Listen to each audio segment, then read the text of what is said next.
Alhamdulillah, semua alhamdulillah, dulur Al-Victor.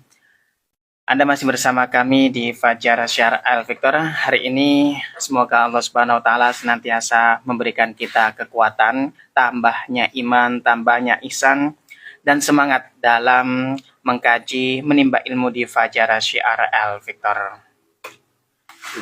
Ya, suaranya nyambung Gus. Ya, nyambung. Nyambung ya. Coba maju sedikit.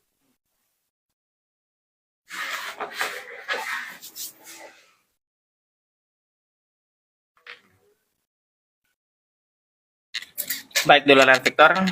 Kali ini kita akan mengaji kepada guru kita yang tak lain adalah Gus Syadullah Syarafi. Beliau adalah dosen di Universitas Islam Negeri Sunan Ampel, Surabaya, putra dari Kiai Haji Husain Ilyas Mojokerto, dan merupakan seorang dai muda dengan wawasan yang sangat luas. Anda juga nanti bisa bergabung dengan kami di 081234939390 atau Anda bisa ikuti kajian pada pagi hari ini melalui live streaming kami, Instagram Radio El Victor dan aplikasi streaming Radio El Victor yang telah tersedia di Play Store. Baik, dulur El Victor, beliau juga sudah hadir di studio. Mari kita sapa beliau bersama. Assalamualaikum warahmatullahi wabarakatuh, Gus. Waalaikumsalam warahmatullahi wabarakatuh. Alhamdulillah, sehat walafiat, Gus. Sami-sami. Alhamdulillah, baru saja dari Makkah ini ya, Gus ya. Masya Allah, barokah studio nih, Gus. Masih jet lagi tapi. Masya Allah. Gus, alhamdulillah. Mungkin istiqomah, Gus, nggih. Amin, Bisa belajar ke panjenengan semua, gini, Gus. Untuk hari ini, Gus, ada untuk topiknya apa yang ingin disampaikan, Gus? Masih tetap melanjutkan yang dulu terkait dengan masalah taat dan sabar. Taat dan sabar. Baik, kita mulai, Gus. Silakan, Gus.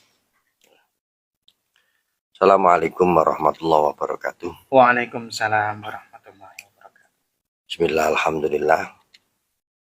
Salatu wassalamu ala rasulillah Sayyidina Muhammadin ibn Abdillah wa ala alihi wa sahbihi wa mawalah.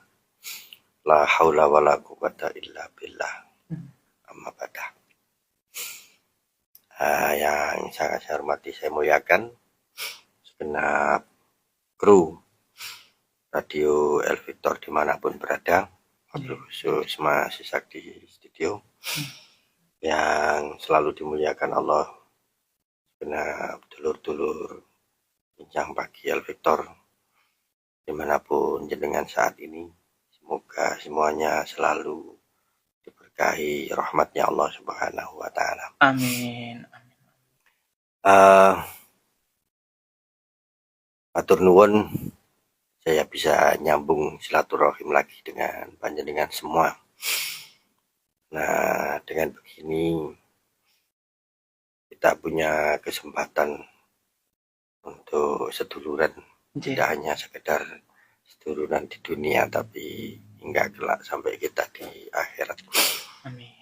Tidak lupa terima kasih yang sebesar-besarnya kepada Rasulullah Shallallahu Alaihi Wasallam. Allahumma sholli wa sallim wa barik ala Sayyidina Muhammadin.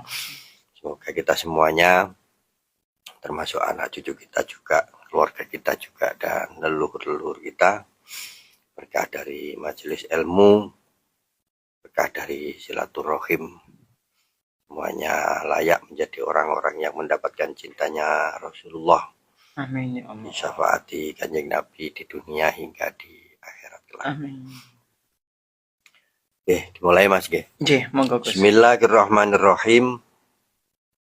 Walal musannif rahimahullahu ta'ala wa nafa'ana bihi wa ulumihi wa ulumina wa ulumikum wa ada alaina min barakatihi fid dharaini amin. Bismillahirrahmanirrahim. Idzaka takrahul maktab wal muallimah wa tatamanna an takuna mutlaqas sarrahi fa antal yauma qad balagta darajah allati arafta biha faidatas sabri ala ta'allumi fil maktabi wa alimta anna muallimaka kana sa'iyan fi maslahatik Dulu masih separuh. Nggih. Ya, terus kemudian ada udzur. Sekarang dilanjutkan lagi. Idzaka takrahul maktaba wal muallima. Pada suatu saat jika kita merasa bosan, kita merasa tidak berkenan, kita merasa tidak cocok dengan tempat di mana di situ kita mendapatkan ilmu atau dari orang di mana dari beliau kita mengambil ilmu. Memang kita akan selalu punya masa-masa itu. Masa-masa di mana ada kejenuhan psikis. Baik itu kepada tempatnya atau kepada orangnya. Kejenuhan ini tidak perlu sebab. Tidak perlu sebab langsung. Ini misalnya saya sekolah terus kemudian saya jenuh dengan tempat di mana saya sekolah, itu tidak karena tempat di mana saya sekolah atau menuntut ilmu itu jelek. Tapi bisa jadi karena memang manusia itu punya kaitan psikis dengan banyak orang, dengan banyak tempat, yang akhirnya emosinya ini nyaut ke banyak tempat.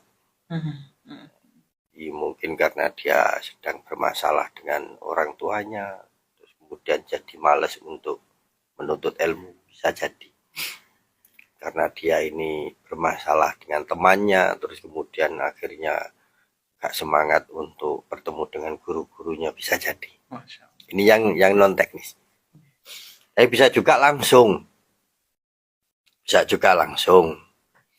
Contoh, bisa jadi karena tempatnya itu aturannya yang terlalu ketat. Ya nggak terlalu sih, itu relatif sebenarnya. Peraturan itu ketat dan tidak ketat itu relatif. Nah, kalau terlalu itu berarti soal perasaan lagi. Jadi mungkin saja bagi saya itu tidak terlalu ketat, tapi ternyata bagi Mas Ishak itu sudah sangat ketat sekali. Ya. Ini bawaan, biasanya di rumah bebas, terus tiba-tiba mondok atau tiba-tiba kuliah di asrama. Itu biasanya ada perasaan merasa terkungkung. Karena ada beberapa kebiasaan yang biasa dia lakukan itu tidak lagi bisa dikerjakan. Wal mu'allimah juga sama. Ada perasaan-perasaan non teknis yang terjadi dengan orang lain tapi mempengaruhi kepada perasaan kita terhadap guru. Tapi bisa juga langsung terhadap gurunya, misalnya wongi kereng, killer, terus orangnya itu sangat strict, nggak kering sih tapi tegasnya luar biasa.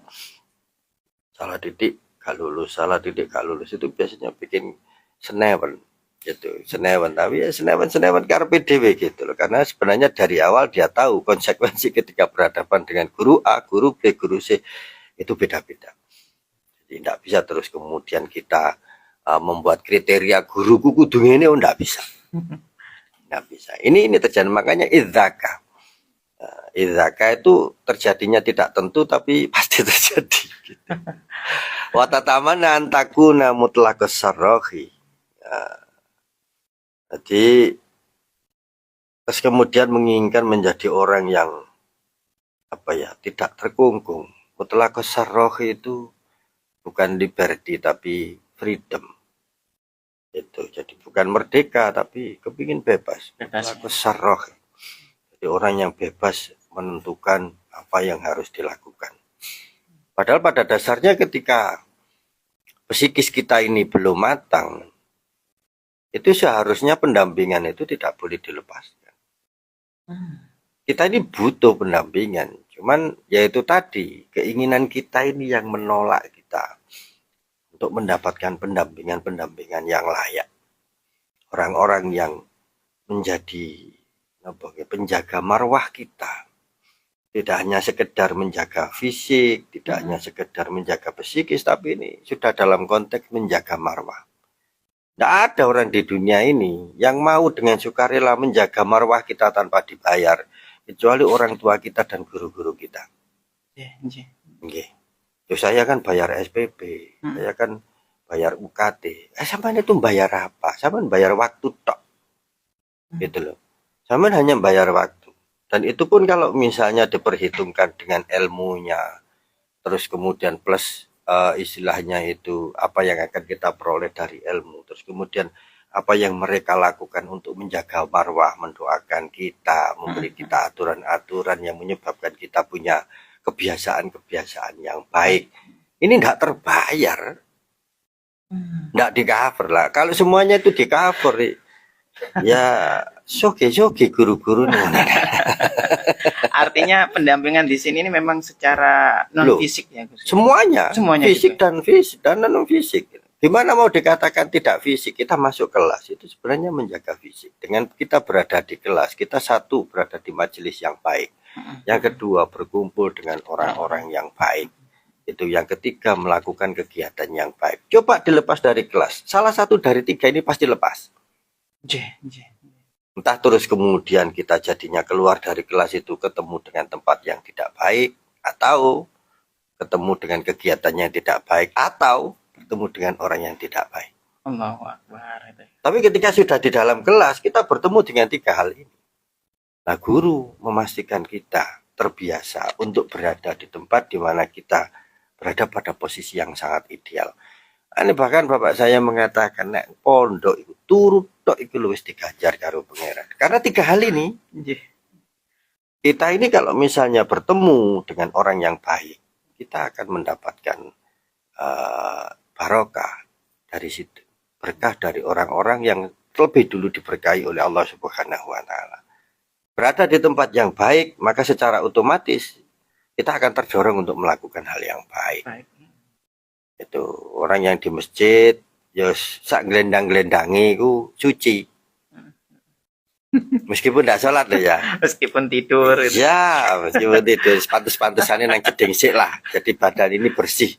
Dari hadas lah istilahnya. Nah, coba kalau misalnya bukan di masjid, ya wis kadang-kadang durung jewa apa ngono ya iso bisa terjadi gitu. Dan pasti banyak bertemu dengan orang baik. Bukan orang di dalam masjid itu tidak selalu baik Gus, tapi kan banyak yang baik. Banyak. Proporsi orang yang baik dan tidak itu lebih banyak yang baik. Tapi kalau di luar dari tempat itu ya bisa terbalik. Gitu loh. Bisa terbalik. Makanya yang dimaksud di sini itu kamu telah kosarrohi itu kepingin melepaskan dari penjaga marwah ini. Nah, faha antal yauma, maka berpikirlah pada saat sekarang ini di mana kot balak tadaroja, ya sampai sudah sampai pada titik-titik derajat, mulai menapak derajat. Itu artinya gini loh, orang yang masih sekolah, orang yang masih kuliah, orang yang masih mondok itu apakah sudah menemukan derajat? Lu jangan salah. Sampai dengan berada di lembaga pendidikan itu derajat sampean sudah jauh lebih tinggi daripada yang berada di luar lembaga pendidikan. Masya Allah, otomatis sudah terangkat. Oh, ya iyalah. Orang yang di luar kantor dengan yang di dalam kantor masuk kelambine podo, derajatnya sudah tidak sama. Sampai di sini pakai baju koko, di luar sana banyak orang yang pakai baju koko. Tapi ketika sampai di sini pegang mic, ya kan, pegang mixer, pegang handphone. Orang berpikirnya sudah jauh beda, meskipun di luar sana orangnya juga pegang handphone. Jadi nilainya sudah tidak sama, Mas. Masya Allah. Gitu loh. Nilai derajatnya sudah tidak sama. Orang memandang sama itu pasti, oh iya, itu yang ditandangi baik, berkumpul dengan orang baik, kan gitu sih. Berada di wilayah yang baik itu loh. Wilayah yang baik dulu. Kita membiasakan diri di wilayah yang baik dulu. Makanya disebutkan di sini kan maktab dulu. Gitu loh, maktab dulu. Terbiasalah berada di wilayah yang baik supaya Anda terbiasa bertemu dengan orang-orang yang baik. Lingkungan. Maktab dulu. Tempat dulu. Jadi kalau kita berada di wadah, di mana wadah itu berisi dengan hal-hal yang baik, maka secara otomatis kita tergolong menjadi bagian dari yang baik. Bukan gitu? Iya. Satu mangkok beras, meskipun kita ini masih berupa padi karena waktu digiling itu lolos gitu loh. Itu dimaklumi. Cuman 1-2. Lolos lah, terus enggak apa-apa lah, kok diterima nih. kadang-kadang juga ikut derajat, ikut masuk kena masak juga, lo nggak masalah juga gitu. Ini loh, jadi seburuk-buruknya orang yang berada di tempat baik itu kemungkinan lebih baiknya lebih tinggi ketimbang sebaik-baiknya orang di tempat yang buruk. Hanya kenapa dulu guru-guru kita itu tidak melarang sebenarnya itu, tapi memberi batasan. Ojo merini, ojo merini, ojo merini. Kenapa? Karena tempat yang kita singgahi itu sangat mempengaruhi mood kita untuk bergerak menjadi lebih baik. Masya Allah. Atau bergerak menjadi lebih buruk. Itu bisa nyambung ke imannya juga ya? Loh ya tentu. Itu loh, tentu. Kecuali sampean sedang ngetes diri sendiri lah, itu bisa.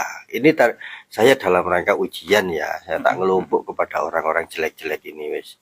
Jelek-jelek dalam gambaran fisik loh. Dalam artian fisikal itu mungkin wong gak sembahyang, wong gak tahu poso gitu. Bukan berarti terus mereka ini istilahnya orang-orang seperti ini harus dihindari. Enggak. Tapi yang boleh untuk berkumpul dengan mereka itu adalah orang yang sudah marwahnya sangat kukuh. Masya Allah. Dalam artian kelompok dengan orang-orang yang jarang-jarang sembahyang. Bukan berarti terus sembayangi katut koder. Kelompok dengan orang yang jarang-jarang puasa. Terus berarti terus puasa di katut koder. Nah ini boleh, monggo. Justru harus masuk ke situ. Supaya memberi warna yang lain. Itu memberi warna yang lain. Kenapa? Karena sudah kuat. Tapi kalau belum, ya jangan coba-coba. Kuato dulu. Berarti kita menghindari. Enggak menghindari. Gitu loh. Cuman kalau misalnya nuwun sewu, belu iki luwih kuat endi nanti akan menciptakan aroma. Kalau kuat dari yang baik, ya beluk yang baik tempatkan di situ. Jadi kalau sampean sudah minyak wangi, sampean dideleh endi ya menang. Nah, yang seperti ini malah justru harus nempel di tempat-tempat di mana di situ ndak wangi. Oh, Masya Allah. Paham maksud saya? Tapi nek sampean air, jangan coba-coba. Jangan. Kenapa? Sampean akan ikut terpengaruh oleh warna, akan terpengaruh oleh bau, akan terpengaruh oleh rasa dari tempat tersebut. Nah, kalau sampean sudah minyak wangi, ditemplek dia ya warna sampean yang mempengaruhi, rasa sampean yang mempengaruhi, bau sampean yang mempengaruhi. Nah, nek sampean ndak merasa minyak wangi, ya untuk sementara nemplek nang nggone minyak wangi sing sering-sering. Sehingga ketika sampean ke katut melok wangi wis, mari ngono nang dinding kon gak masalah. Engko nek wangi nentek, nempel maneh nang minyak wangi kan gitu. Siapa minyak wangi ini? Satu, orang tua. Yang kedua, guru. Karena mereka ini botol minyak wangi dari Allah Subhanahu wa taala. Wis talah jenenge botol niku, Mas. Sak kotong-kotong tetep wangi. Santai-santai tetep wangi. Ini loh masalah. Idzaka takrahul maktaba wal muallima wa tatamanna an takuna mutlaqas sarrah. Ada keinginan untuk melepaskan diri, membebaskan diri dari tempat-tempat baik, membebaskan diri dari orang-orang baik, membebaskan diri dari komunitas-komunitas baik. Maka faha antal yauma qad balagtat darajah allati arafta biha faidatas sabri. Nah, ketika sampean bisa mencari ibaroh dari orang-orang yang telah mendapatkan derajat-derajat lebih dulu ditempatkan pada derajat-derajat baik oleh Allah Subhanahu wa taala, sampean wasno wong-wong iku. Sampean wasno bahwa ketika mereka mencapai derajat seperti itu menjadi orang-orang yang wangi. Nah, yang sampean temukan itu adalah bahwa mereka adalah orang-orang yang telah menemukan faidah dari sabar. Ya, alat ta'alumi pada saat belajar fil maktabi, di tempat dia menempuh pendidikan. Jadi menjalani saja dari proses pendidikan. Tidak perlu dirinci. Berarti dalam proses pendidikan harus begini-begini. Enggak, menjalaninya yang penting. Gitu loh. Jadi istilahnya non sewu. Sampean didelek nanggone bak sandinge mesin cuci. Itu sebenarnya sudah masuk derajat bagian dari baju yang akan bersih. Nggih. Masih aja tikung. Masih belum masuk ya, Ya. Gus ya. Masih. Saya sudah bisa ekspektasi, saya bisa memakai baju ini besok. Nggih. Meskipun pagi ini saya melihat baju itu berada di cucian. Nah, sama. Ketika sampai itu masuk ke dalam lembaga pendidikan, orang tua kita, guru-guru kita, masyarakat kita, itu sudah punya ekspektasi yang baik terhadap kita. Loh, ekspektasi yang baik ini doa loh. Nggih. Gitu loh. Arek nang ndi? Oh, mondok. Oh, alhamdulillah menisok ngaji. Masya Allah. Sekarang, bang cecek goblok turun. Turun. Itu walaupun buruk loh, Gus. Loh. Walaupun buruk. Iya, meskipun sampean nang pondok turu tok, meskipun sampean nang sekolahan iku ndelohom paribasan, ada ekspektasi yang akan naik ke langit.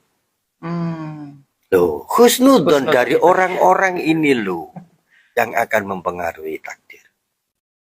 Allahu Akbar. Husnud dan baik bisa Lah mempengaruhi. iya, makanya kalau kita melihat ada orang meninggal terus kemudian diberi persaksian, saya nopo awon. Nggih. Saya nopo awon. Kenapa?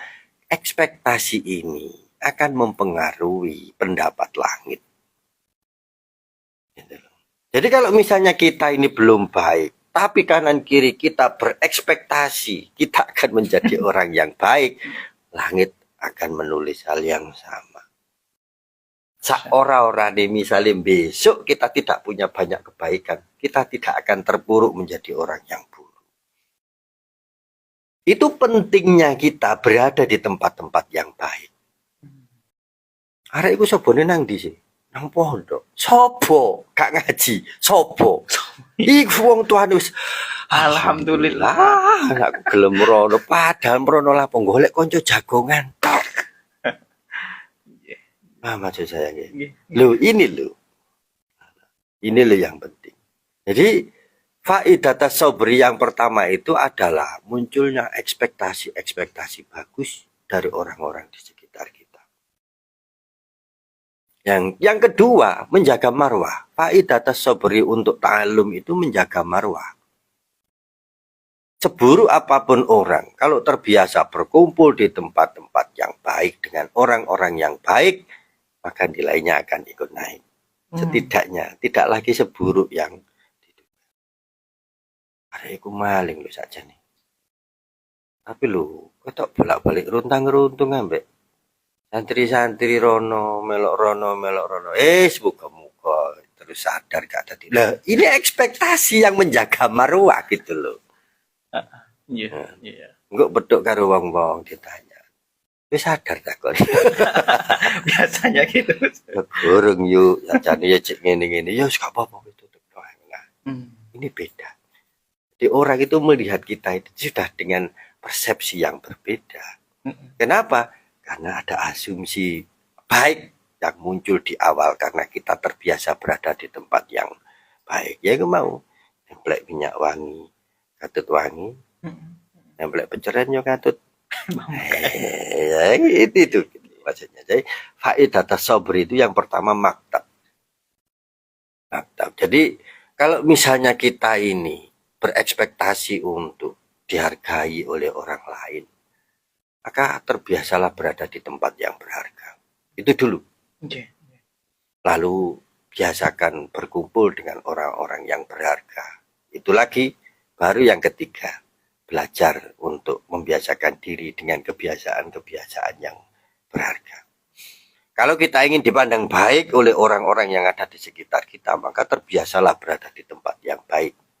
Lalu berkumpul dengan orang-orang yang baik dan mempelajari kegiatan-kegiatan yang baik. Karena proses ta'allum ya tiga ini. Ada tempat, ada orang, lalu ada kegiatan. Jika tempatnya baik, orangnya baik, kegiatannya baik, maka ekspektasinya juga baik. Jika dibalik, ya sama. Kalau kita berada di tempat yang buruk, berkumpul dengan orang-orang yang buruk, Mereka terbiasa melakukan hal-hal buruk meskipun kita tidak ikut melakukan, katut kecekel polisi. Iya ndak? Iya, wis ngono tok, wis ngono tok. Iya, soalnya polisi nganggapnya ya itu tadi sama, persepsinya sama. Sama di tempat kejadian. Ya tak cokok lah. Ngono. Pas sampean melok nglakoni apa gak tak jopok. Aku lo gak melok-melok, Pak. Sopo sing kate percaya? Tak mungkin. Nah, itu. Itu loh. Itu. Jadi imbas dari sesuatu yang wangi adalah ikut wangi, imbas dari sesuatu yang busuk ya ikut dianggap busuk. Ikut dianggap busuk meskipun enggak. Sampean mlebu nang jero keranjang buah, di mana buah di sekitar sampean itu busuk semuanya, meskipun sampean baik, mesti katut dibuak. Iya, leres Gus. Wis jelas katut dibuak. Sak wadah isi 10, 8 bosok. Seluruh sing apik katut dibuak, sak plastik soalnya. Sak paket. Loh iya. Makanya ketika kita nanti misalnya di pengadilan Tuhan, terus ngotot bahwa saya ini tidak ikut melakukan buruk-buruk, kangenan. Gitu loh. Kenapa? Karena kanan kiri kita itu tidak membuktikan bahwa kita ini berniat untuk menjadi orang yang baik. Kecuali kalau itu tadi derajat kita sudah minyak wangi lah, itu beda. Gitu loh. Itu beda. Ini biasanya kalau sudah derajat minyak wangi ini nggak perlu kemana-mana menjadi jujukan. Dihampiri. Ya karena tempatnya ikut wangi, jadi orang-orang yang kepingin wangi ya mepet ke tempat kita akhirnya gitu loh. Sampean akan didatangi orang ketika reputasi sampean sudah wangi. Itu. Tapi untuk membentuk reputasi yang wangi, lah prosedurnya seperti itu tadi. Satu, sampean terbiasa di tempat yang wangi, berkumpul dengan orang-orang yang wangi dan melakukan kegiatan. Ikut melakukan kegiatan yang wangi. Baru sampean kok nyawut melok wangi bisa. Ya, jadi konsepnya di situ. Maka ya itu tadi, jika sampean tiba-tiba bosan, sampean tiba-tiba senewen, sampean tiba-tiba gak mood dengan tempat sampean menuntut ilmu, dengan guru-guru di mana di situ sampean mendapatkan ilmu, pikirkan 3 hal ini. Di konsekuensi itu selalu ini. Sampean berkumpul dengan orang-orang yang baik, maka ekspektasi kepada sampean juga baik. Sampean memilih untuk keluar dari tempat orang-orang yang baik, maka ekspektasi itu juga akan ikut mengikuti sampean. Gitu. Ekspektasi orang ini akan mengikuti kemana kaki kita melangkah. Kita melangkah ke tempat yang baik, ekspektasi orang akan ikut baik. Kita melangkah ke tempat yang tidak baik. Nah, jangan disalahkan kalau orang terus kemudian ekspektasinya juga jadi jelek terhadap kita. Lumpukane sapa? Iki. Wah, gak melok nyolong. Lah, padahal gak apa-apa ya wis kok jagongan to. Ini loh yang kemudian menjadi tolok ukur pemikiran kita. Jadi antal yauma qad balagta darajati artafiya fa itatasabri ala ta'allumi fil maktab. Wa alimta, kalau sudah begitu wa alimta. Dan kelak kita tahu, meskipun ini pakai mahdi tapi kelak karena ada idhaka tadi. Anna mu'allimaka kana sa'iyan fi maslahatiha. Barulah terus kemudian sampean menyadari betapa krusialnya peran seorang guru karena menggendong derajat kita. Masya Allah. Ini guru spiritual atau secara semuanya? Kita ini ancik-ancik nanggone pundake guru. Kenapa? Yang kita datangi kan tempatnya guru. Yang kita serap ini kan pengetahuannya guru. Yang kita tiru ini adalah amalia guru. Maka ketika kita berpijak dari tempat guru, berkumpul dengan guru, berkumpul dengan orang-orang yang berkumpul dengan guru, bersama-sama melakukan kegiatan yang diajarkan oleh guru, maka inilah yang disebut dengan sa'iyan fi maslahati. Bahkan ketika kita ini sudah tidak di situ, tidak dekat dengan beliau, tidak lagi satu ruangan belajar dengan beliau, derajat ekspektasi ini kita bawa kemana-mana. Walaupun itu beda alam, Gus ya? Iya. Bahkan ketika guru kita sudah meninggal, alma mater kita tidak akan bisa lepas dari kita. Hari ini sekolah nang kene. Iya. Bisa melepaskan itu? Tidak bisa. arek iki mondok nang ndi? Nang Mungkin. kene. Derajat gurunya akan terbawa sampai kapan? Ekspektasi orang itu tidak lagi melihat seberapa mampu sampean, tapi seberapa mampu sampean plus reputasi guru. Santri ini siapa iki? Iki. Murid iki siapa iki? Profesor iki. Oh, cocok. Iki ben tesisnya sing bimbing profesor iki. Walaupun saya ndak baca tesisnya, karena saya tahu kualitas promotornya, saya tahu kualitas dari orang-orang yang menjadi pembimbingnya, saya tahu kualitasnya. Saya tahu kualitas tesisnya. Sama maksud saya gitu. Ini yang disebut reputasi yang terbawa sampai kapanpun. Ya ini ya sa'ian fi maslahati. Orangnya hanya sekali menjadi promotor kita. Tapi reputasinya terbawa seumur hidup. Gara-gara merek ya Gus. Iyalah. Ya, di depan kita sudah ngomong soal merek toh. Kita ini sudah disentempel. Ini yang namanya sa'ian fi maslahati. Ada penerimaan pegawai. Lulusan mana? Lulusan sini. Sip. Masuk. Padahal dia ini adalah nomor 20 dari 20 mahasiswa. Tapi karena itu tadi saya katakan, orang buruk, seburuk-buruknya orang yang berada di tempat yang baik, itu ekspektasinya masih baik ketimbang orang baik yang berada di tempat yang buruk. Jadi meskipun itu kita ini wrong man in the right place, itu jauh lebih baik daripada right man in the wrong place. Jadi, kalau misal disuruh pilihan terburuk lah ya, saya lebih milih jadi wrong man in the right place ketimbang right man in the wrong place. Karena right man in the wrong place itu gak ganggu. Gitu ya Gus ya. Iyalah, jelas sih. Sampai pinter ngelas, tapi sampai berada di antara tukang kayu. Gak ganggu. Gak ganggu.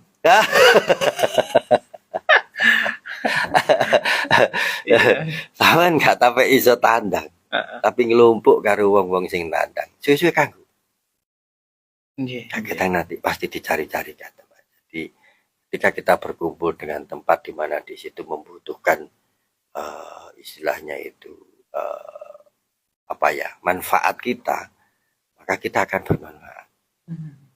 Tapi kalau kita berada di tempat di mana di situ tidak membutuhkan manfaat kita, meskipun kita bermanfaat, ya kita tidak akan manfaat sama sekali. Ya itu tadi. Makanya ya tempatkan dulu kita di tempat yang tepat.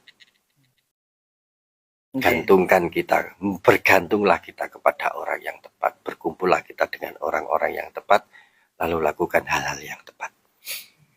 Tapi kuncinya tetap tempat dulu. Maktab dulu ya Gus ya. Maktab dulu. Jadi sampean kepingin belajar ilmu agama, kepingin iso agama. Nek sampean tidak mendekat kepada pusat-pusat keagamaan, sulit. Ya, sulit. Sampean kepingin terkenal, sampean tidak mendekat kepada tempat-tempat yang menyebabkan sampean viral, sulit. Ya. Iya. Lah kan gitu tuh. Sampean wangi, kok gak mau mendekat kepada penjual minyak wangi, sulit. Gitu loh, karena apa istilahnya, fitrah kita itu tidak fitrah wangi. Fitrah kita itu membusuk. Nah, kalau kita ini kepingin wangi, ya kita harus berdekatan dengan hal-hal yang wangi, orang-orang yang wangi, lingkungan yang wangi, dan kegiatan-kegiatan yang wangi. Barulah kemudian kita akan semangat lagi. Saya tidak berada di tempat itu, saya tidak sabar berada di tempat itu, maka ekspektasi orang juga tidak akan sebesar wangi dari tempat itu. Semakin saya sabar berada di tempat yang wangi, maka ekspektasi orang akan semakin wangi. Makin saya tidak sabar berada di tempat yang wangi, ya cukuplah gitu. Waalaikumsalam. Kok halal. Monggo bina. Oke, itu dulu saya kembalikan kepada terima kasih Gus. Masya Allah, ini kajian luar biasa ini. Juga menguras otak juga ini Gus. Bagi yang memikirkan. Baik Gus, kita punya waktu 2 menit ini Gus. Ada pertanyaan, kita buka pertanyaan dari Tulurel Victoria Gus ya. Enggak. Ada dari telepon. Assalamualaikum Abah Husen.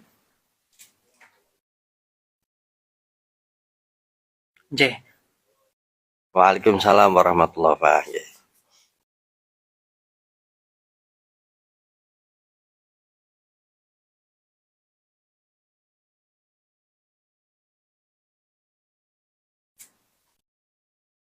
Amin.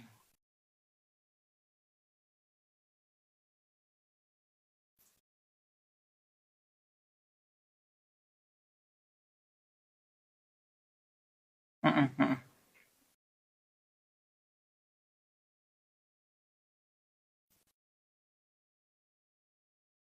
Mm-mm.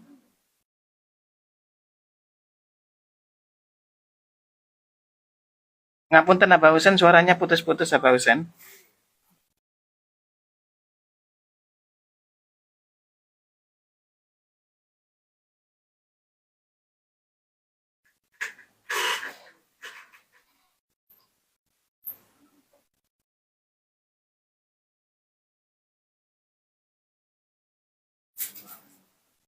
Mm-mm.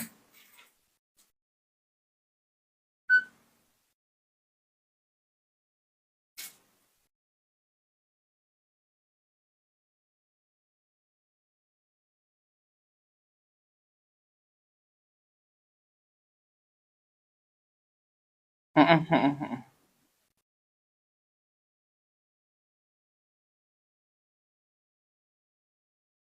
Nggih.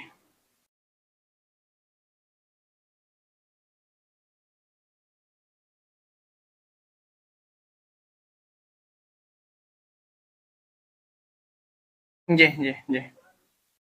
Nggih, nggih. Baik. Mm-mm, mm-mm, mm-mm.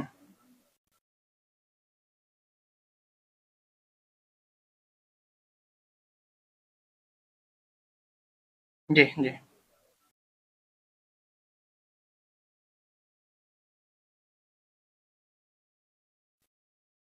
Iya. Mm-mm, mm-mm. Nggih. Iya, Pak Husen. Waalaikumsalam warahmatullahi wabarakatuh. Nggih. Bisa ditangkap, Gus? Ini mungkin tentang amal ya, jadi Iya. istilahnya kadang kita ini mendengar Dapat. sesuatu atau melihat sesuatu, tapi kita tidak pernah ketemu dengan Sama gurunya.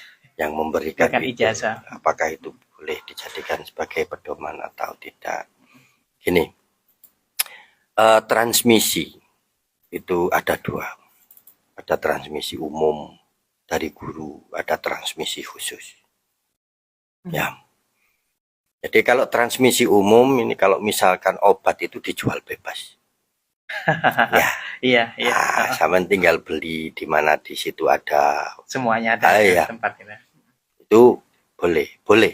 Jadi misalnya non sewu kayak bapak ngaji umum ngomong kalau jenengan misalnya menghadapi seperti ini, baca ini. Nah, ini jasa umum. Ini transmisi umum. Iya. Yeah. Sebelum kita melakukan cukup tawasul aja. Kepada orang ya, nyambung jarak jauh itu artinya kayak minta izin tapi jarak jauh gitu aja. Seperti itu tadi, kayak copyrightnya itu tadi ya, obat ini halal kalau dibayar lah, seperti itu aja. Gitu. Makanya di pondok dulu gini, kalau sampean mau melakukan wirid dari guru melalui transmisi umum, ya wis istilahnya izinnya itu cukup dilakukan dengan sedekah. Oh, gitu ya. Ya, cukup dengan sedekah. Wis niat ingsun ngamalno nggih wirid teko ya iki bismillahirrahmanirrahim, sedekah nang ngene sapa, nang masjid, nang ngene pondok, nang ngene anak yatim, silakan. Ya itu tadi untuk obat ae. Bayar kok ngono lah. Masa ngamal lagi. Lah. Ya cukup itu gampang gitu. Cuman ada transmisi khusus. Ya ini seperti kalau kita ke dokter spesialis. Nah, kemudian kita mendapatkan resep ini tidak bisa dipakai orang lain. Karena spesifik. Gitu loh. Jadi misalnya non sewu, saya sama Mas Isak punya penyakit yang sama. Datang ke dokter yang sama, belum tentu resepnya sama. Kenapa? Karena kadar tinggi rendah dari penyakit yang kita hadapi yang tahu beliau. Beda-beda. Dokternya. Jadi ini gulanya 200, ini gulanya 400, ini gulanya 600. Dokternya yang tahu. Makanya obat yang diberikan bisa jadi tidak sama. Jadi meskipun saya misalnya minum obat diabetes, ya jadi ini tidak bisa sampean pakai meskipun sama-sama diabetes. Kenapa? Karena kadar saya 600, kadar sampean masih 200. Beda. Sampean pakai obat saya, numplek sampean. langsung ngedrop gak Oleng. bisa ngapa. Karena kadar zaman masih belum setinggi itu gitu. Iya. Makanya kalau misalnya ada guru punya transmisi khusus diberikan kepada orang tertentu, masih itu direkam masih perbiasaan nggone YouTube. Ojo dilakoni. Karena ini transmisi khusus. Iya. Jadi misalnya ada orang sowan kepada bapak, terus di ruang tamu ada 3 orang, 4 orang, ada salah satu yang merekam, terus kemudian ternyata di situ bapak memberi transmisi khusus. Ini tidak untuk konsumsi umum. Zaman harus menaskehkan ulang kepada dokternya. Kalau saya minum obat ini, apa harus dengan dosis ini? Ya gitu. Makanya pernah 3 orang datang, saya nggak nyebut nama, Iya. nanti saya digeblokin nanti. Yang diberikan sama, tapi untuk satu dibilang, zaman harus puasa dulu 40 hari, Masya Allah. dan itu bacanya tengah malam sampai menjelang subuh. Zaman nggak boleh berada di dalam rumah, mocone kudu nang jopo. Satu, loh jejere zaman posone 7 hari. Wis gak apa-apa masuk diwaca nang jero omah, tapi kudu ajek. Tidak boleh terputus 1 hari pun dari 40 hari. Soalnya nek terputus sampean harus mengulangi lagi dari awal. Begitu kena satunya wis awakmu ndak usah poso. Wajon sak elingmu sak kobermu. Beda dosis. Loh, ini namanya transmisi khusus. Kenapa? Karena dokter ini tahu kadar penyakitnya, gitu loh. Tahu kadar keluarnya. Jadi kemudian meskipun obatnya sama, dosisnya enggak sama, miligramnya itu enggak sama, cara minumnya juga enggak sama. Dan ini enggak boleh diprotes. Aku ke dokter itu dapat obat ini, dokter ini kok enggak sama? Ya karena diagnosanya sudah beda. Gitu loh. Makanya penting untuk transmisi dan jangan mengadu resep. Ini penting. Aku nang kiai kok diwongon ngamalno ngene, nang kiai kok diwongon ngamalno wis aku tak gawe sing kiai lah. Ini namanya mengadu resep. Aku tak gawe obat sing itu kok dokter iki luwih murah. Oh, ya iku sampe diwehi murah iku. Soale dosisnya akeh. Nah, kene diwehi larang iki sampe cekak gelek-gelek ngombe obat. Gitu. Ini loh. Ini enggak boleh dibuat terus diadu-adu, itu enggak boleh gitu. Sama nek sudah datang ke satu dokter, terus kemudian mendapatkan resep untuk satu penyakit, jangan mengadu kepada dokter yang lain dulu sebelum dosisnya habis. Ya, tentu. Ini kunci. Jadi kalau misalnya kita menemukan amalia, ya saya menyebutnya sebagai transmisi dari guru. Ya, kita pastikan dulu apakah itu transmisi umum atau transmisi khusus. Kalau misalnya yang kita lihat, yang kita dengar itu ternyata transmisi khusus, ya berarti hanya bagi yang bersangkutan. Resep ini hanya bagi yang bersangkutan. Tapi kalau misalnya ini transmisi umum, ijazah umum, aman saja. Ya, saya kalau ngomong ijazah umum itu terus terkesan koyok gimana gitu. Tapi kalau ngomong transmisi umum itu terus nyantai, di sini transmisi umum. Yes, enggak mawon. Yang penting ojo lali ku mau. Nek nang apotek ya tetep tuku.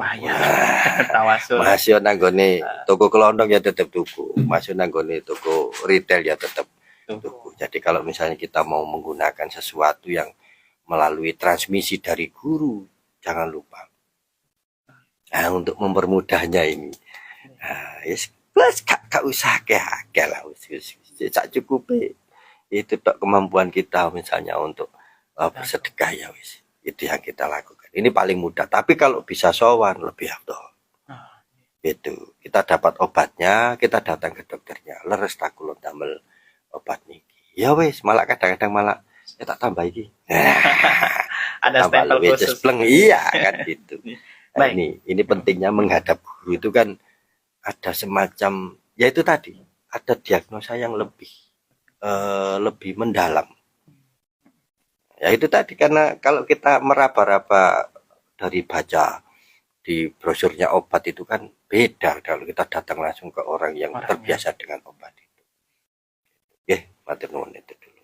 Baik, Masya Allah, luar biasa sekali. Ye, Gus, karena waktunya juga habis, mungkin kita bisa tutup dengan doa, Gus. Oke, kita berdoa pakai Fatihah mawon. Yang pertama, semoga kita semua diberi kesempatan oleh Allah untuk bisa ziarah kepada Kanjeng Nabi, sowan kepada Kanjeng Nabi di Mekah dan Madinah. Al-Fatihah. Iya karena berdua, iya karena